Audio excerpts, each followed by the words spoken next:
My mother stood in her own living room and told her book club friends that she wished she'd only had one child. My brother, she said it with a smile, like it was charming. Like I wasn't sitting 12 feet away on the other side of the kitchen island. I was 26. I had driven 4 hours from Toronto to be there for my brother's engagement dinner. I had brought a bottle of Niagara Peninsula Riesling because my soon-to-be sister-in-law had mentioned once, in passing, that she loved it. I had ironed my blouse in a rest stop bathroom off the 401. And my mother smiled at her friends and said, "Marcus is really our one true success story." I picked up my glass and went to sit by the back window. No one noticed I'd moved. Let me back up because this story doesn't start with that dinner. It starts much earlier, in a house in Oakville where 2 children grew up side by side and somehow only one of them counted. Marcus is 4 years younger than me. From the moment he was born, my parents treated the space between us like a canyon. I was the trial run. He was the real thing. I don't say that to be dramatic. I say it because it is simply what happened. When Marcus got a B on a test, my father called his teacher to discuss it. When I got an A, my mother said good and asked if I'd started the dishes. When Marcus joined the hockey team in grade 8, my father bought new equipment the same week. When I made the school's debate team and placed second at provincials, my mother said, "At least you tried." I spent a long time thinking there was something wrong with me. Some flaw I couldn't locate. Some version of myself that was fundamentally less worthy. I thought if I worked harder, achieved more, smiled bigger, maybe the scale would even out. It didn't. But I kept working anyway, because at some point the goal shifted. I stopped working for their approval. I started working because I genuinely loved what I was doing. I studied environmental engineering at Waterloo. Not because anyone suggested it. My mother had actually pushed me toward education, something stable and flexible, she said, meaning something she could explain to her friends. But I had spent a summer volunteering with a watershed conservation group in Muskoka, and something clicked into place inside me that never clicked back out. After graduation, I worked for a consulting firm in Kitchener for 2 years, long enough to learn how project procurement actually worked, how contracts were structured, how money moved. Then I left and started building something of my own. My company, I'll call it what it is, a water infrastructure consulting firm, specialized in connecting mid-sized municipalities with funding for sustainable water management projects. In Canada, there's a significant gap between what smaller cities and towns need in terms of water infrastructure and what they can access through existing government programs. We helped bridge that. Grant navigation, project scoping, contractor vetting, compliance reporting, unglamorous work that nobody talks about at dinner parties. Exactly the kind of thing my parents never once asked me about. I had 4 full-time employees by the time of my brother's engagement dinner. We had recently closed our first major provincial contract, a $2.3 million project assisting 3 municipalities in northern Ontario with lead pipe replacement.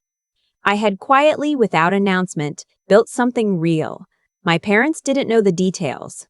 Not because I hid it. I had mentioned my company at Christmas 2 years running. My mother had nodded and changed the subject to Marcus's promotion at his Bay Street firm. My father had asked Marcus what he thought about the Leafs draft picks. I stopped bringing it up. The engagement dinner was held at my parents' house in Oakville. It was a Saturday in October, one of those sharp, clear fall evenings, where the light goes gold before it disappears. The leaves on the street were peak color. I remember thinking, driving through the neighborhood, that it was almost offensively beautiful. My brother was engaged to a woman named Priya. I had met her exactly once before at a family barbecue the previous summer, and I had liked her immediately. She was direct in a way that felt refreshing in that family context. She asked real questions and listened to the answers. She seemed in the brief time we spoke like someone who paid attention. The dinner itself was a mix of family and some of my parents' close friends, the book club contingent, a couple my father golfed with, an aunt and uncle visiting from Vancouver. My brother's best friend was there with his girlfriend. It was about 15 people total, scattered between the dining room table and overflow setup in the living room.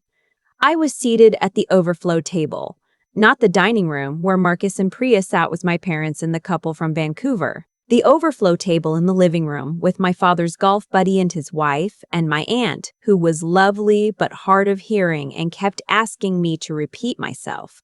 My mother had done the seating. Of course she had. I sat down and thought, fine. It's fine. I can do this. It's one evening.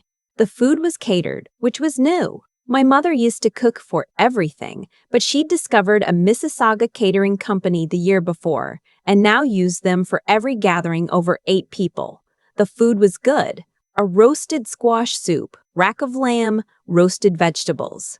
I ate and listened to my aunt talk about her garden and thought about a report I needed to finish Monday morning. At some point before dessert, Priya came to find me. She had been working the room, thanking people for coming. That particular kind of warm social labor that falls entirely on women at events like this. And she came and crouched beside my chair and said, "I feel terrible that you're over here."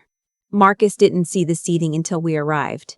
I said it was fine. She said, "It's not, but thank you for being gracious about it."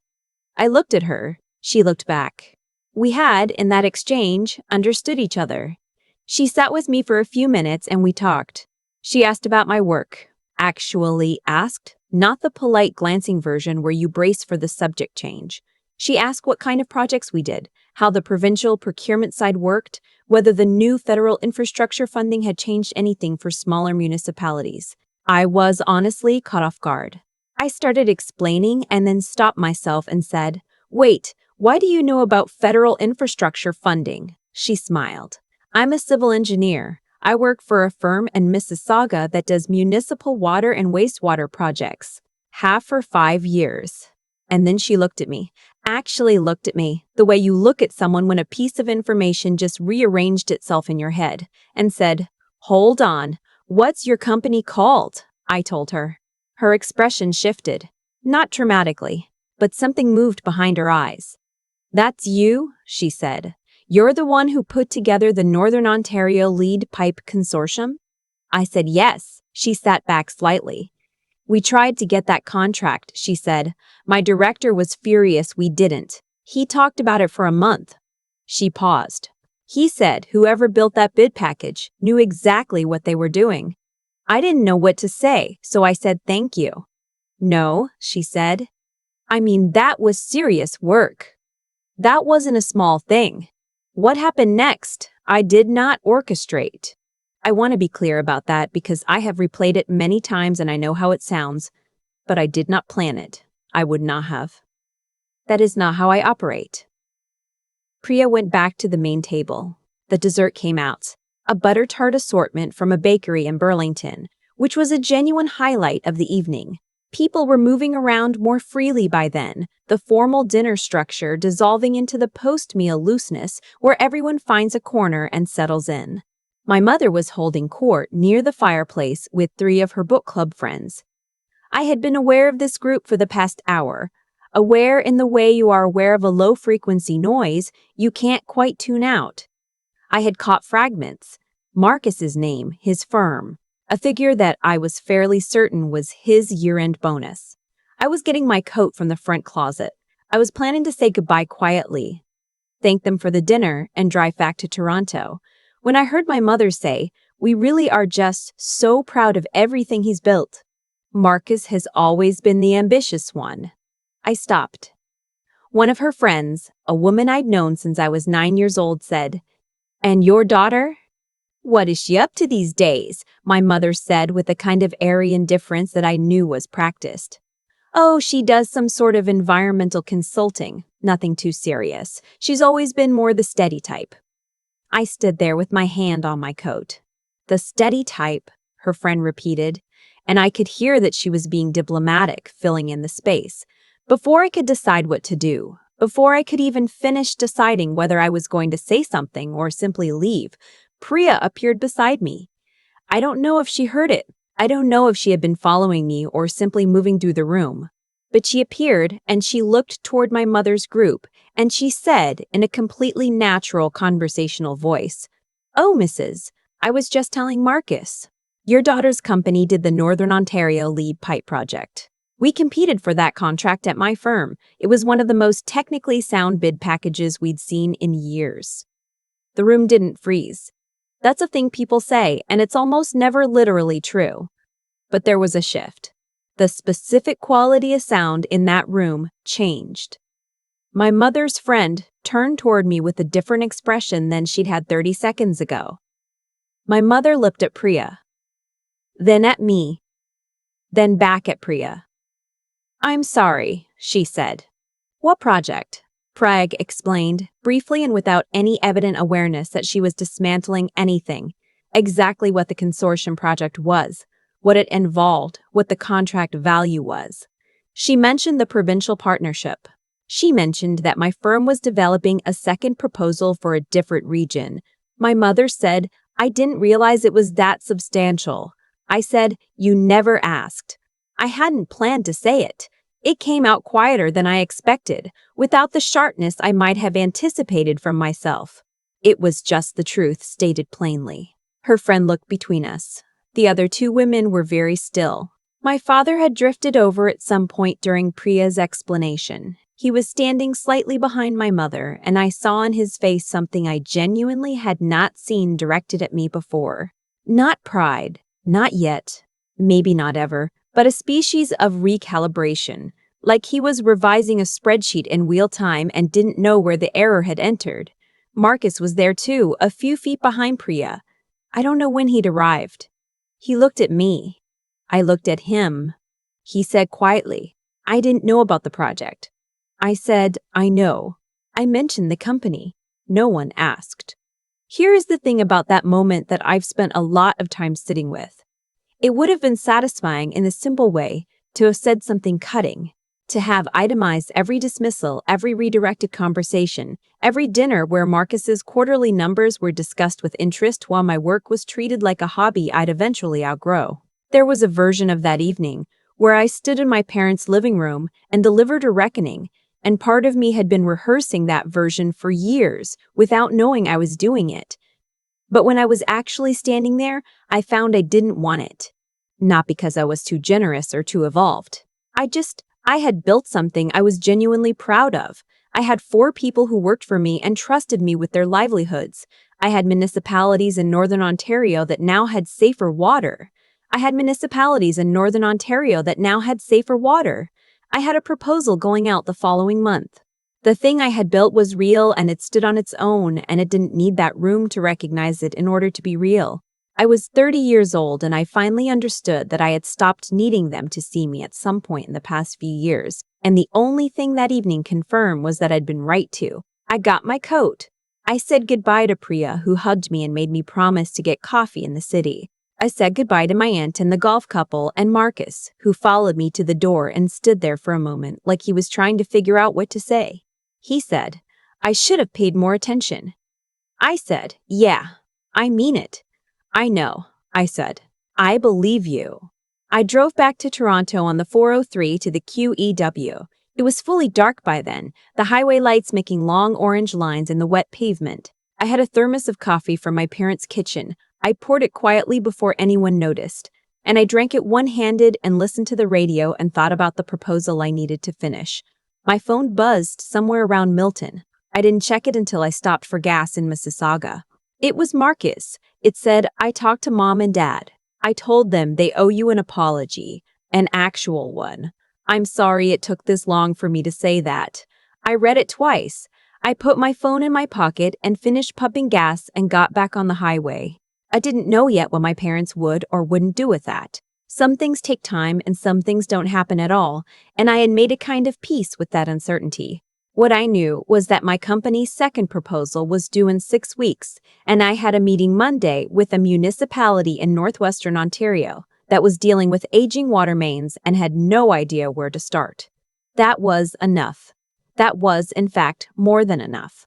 My parents had wanted one child, and somewhere along the way, I had stopped needing to be the right one and started simply being myself out in the world, building something that mattered. That turned out to be the better deal. I've thought a lot about what actually happened that night in Oakville, and the more I sit with it, the more I think it wasn't really about the moment Priya said what she said. That moment just lit up something that had already been built, quietly, over years. My mother didn't say what she said because she was a cruel person. She said it because she had never looked closely enough to see anything different. And that, I think, is its own kind of consequence. Not punishment, not karma, in any dramatic sense, just the plain result of choosing not to pay attention.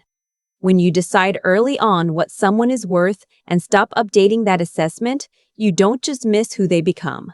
You make yourself smaller in the process. You end up standing in your own living room, corrected by your son's fiancée, with no language for what you're feeling.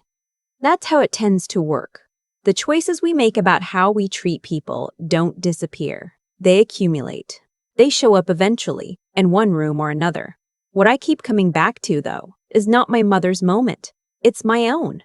There was a stretch of years, late university, early career, where I genuinely didn't know if I was capable of anything significant. Not because I lacked ability, but because I had absorbed, without quite realizing it, the version of myself that my family kept offering back to me. The steady one. The background one. The one who tried. And there's a particular kind of quiet damage that does to a person when the people who are supposed to know you best have already decided what ceiling applies to you.